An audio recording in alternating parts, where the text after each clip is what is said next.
넬의 아들 아브넬과 사울의 아들 이스보셋의 신복들은 마하나임에서 나와 기브온에 이르고 수르야의 아들 요압과 다윗의 신복들도 나와 기브온 뭇가에서 그들을 만나 함께 앉으니 이는 못 이쪽이요 그는 못 저쪽이라. 아브넬이 요압에게 이르되 원하건대 청년들에게 일어나서 우리 앞에서 겨루게 하자. 요압이 이르되 일어나게 하자 하매 그들이 일어나 그 수대로 나아가니 베냐민과 사울의 아들 이스보셋의 편에 12명이요 다윗의 신복 중에 12명이라.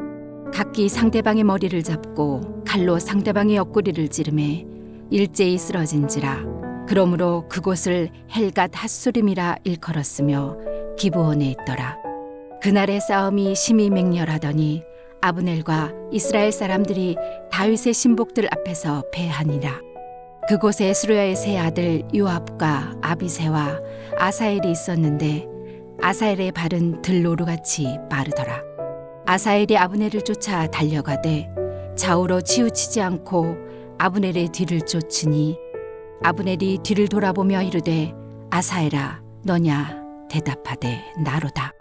아브넬이 그에게 이르되 너는 왼쪽으로나 오른쪽으로 나가서 청년 하나를 붙잡아 그의 군복을 빼앗으라 하되 아사엘이 그렇게 하기를 원하지 아니하고 그의 뒤를 쫓으매 아브넬이 다시 아사엘에게 이르되 너는 나 쫓기를 그치라.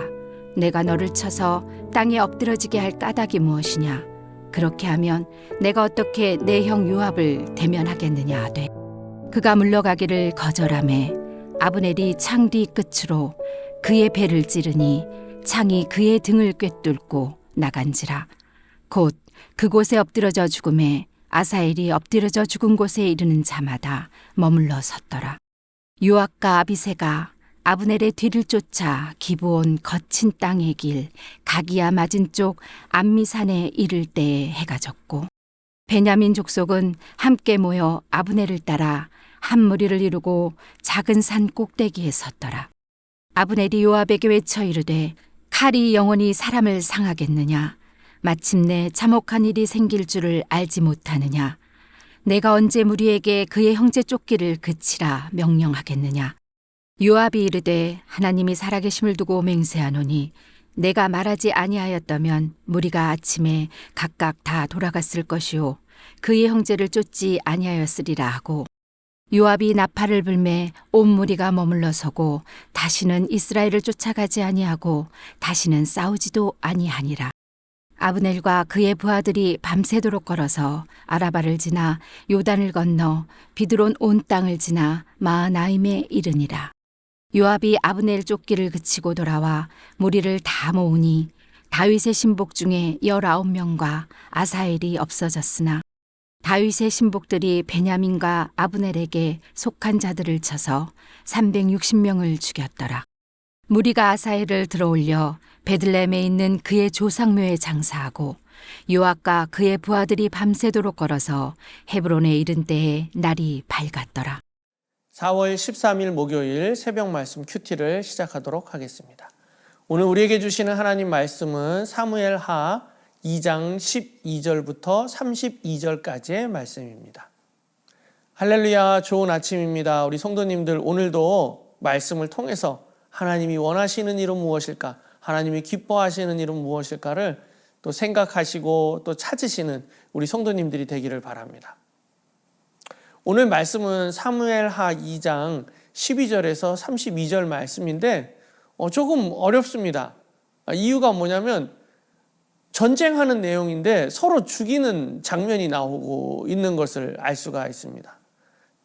다윗의 군대가 나오고 또 이스보셋의 군대가 12명, 젊은 사람 12명을 뽑아갖고 이제 서로 찌르고 전쟁하는 모습을 볼 수가 있습니다. 그런데 오늘 이 전쟁하는 모습 속에 또 그 다음에 다윗에게 패한 아브넬을 아사헬이 쫓아가다가 아브넬 창 끝에 맞아서 다시 죽게 되는 모습을 도대체 이 말씀을 통해서 뭘 얘기하라는 건가 우리가 생각할 수가 있습니다. 그런데 오늘 이 본문의 내용은 왜 이렇게 기록하고 있고 근데 전쟁에서 승리했는데 패전한 장군을 쫓아가다가 왜 승리한 장군이 죽어야 되는 내용들을 기록하고 있는지 어떻게 보면 아이러니합니다. 근데 그 아이러니 속에 내용을 담고 있는 겁니다. 어떤 내용을 담고 있느냐? 여러분들, 우리나라도 남북 간에 서로 전쟁이 있었습니다. 북한과 남한이 전쟁을 했습니다. 6.25라고 하는. 그래서 어떻게 됐습니까? 두 민족 다 피폐해지는. 오늘도 마찬가지입니다.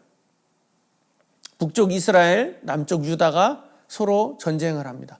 이게 동족 상전의 비극이죠. 같은 민족끼리 서로 죽이는 장면이 나오게 되는 겁니다.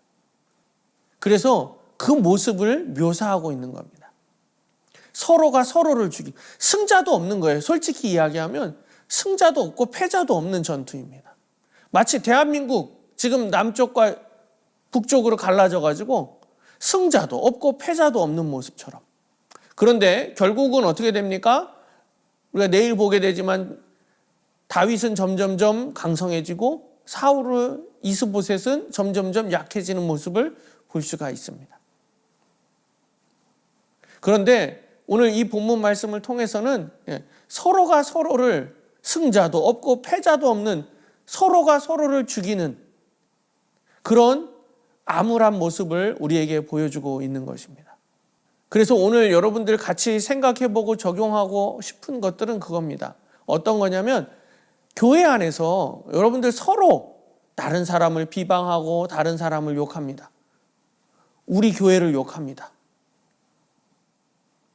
세상 사람들이 보기에 무엇과 같습니까? 오늘 동족 상전의 비극과 같은 것입니다. 교회를 욕하고 하나님을 욕하고 예수님을 욕하고 서로가 서로를 죽이는 거죠. 교회 안에서 서로 다툼합니다. 결국 누가 손해입니까? 하나님이 손해죠. 이스라엘 민족이 서로 다툽니다. 서로 싸웁니다. 그래서 어떻게 됩니까? 서로 슬픈 일들이 생기게 된 겁니다. 이겼는데 승전한 장군이 죽고 청년들이 죽고 서로 칼을 찔러서 죽고 결국 승자도 없고 패자도 없는 전투임을 우리에게 알려주고 있는 것입니다. 전쟁에 승리했다고 해도 여전히 복수의 마음, 원수가 되고 있는 이런 모습을 그대로 보여주고 있습니다. 누군가 나를 해하려고 했던 사람을, 또는 그 원수진 복수하고 싶은 마음, 요즘에 복수의 드라마가 많이 뜨고 있더라고요. 모범 택시도 있고요. 근데 그런 드라마들 복수할 때 통쾌합니다. 그런데 하나님이 원하시는 일은 복수하는 일일까요? 우리가 다시 한번 생각해 봐야 합니다. 교회 안에서 서로가 서로를 비방하고 교회를 욕하는 일, 원수까지도 사랑하는 그 말씀처럼 우리 성도님들, 또 유튜브를 시청하시는 우리 성도님들, 오늘 이 새벽에 또 오늘 하루 원수까지도 사랑하고 복수하는 것이 아니라, 복수가 통쾌해 보이지만 복수하는 것이 아니라 그 사람을 위해서 기도하실 수 있는 우리 성도님들이 되기를 바랍니다. 그래서 서로 욕하지 마시고, 또 교회를 욕하지 마시고, 또 어떤 장로님이 이랬다, 그런 말도 하지 마시고요. 권사님이 이랬다.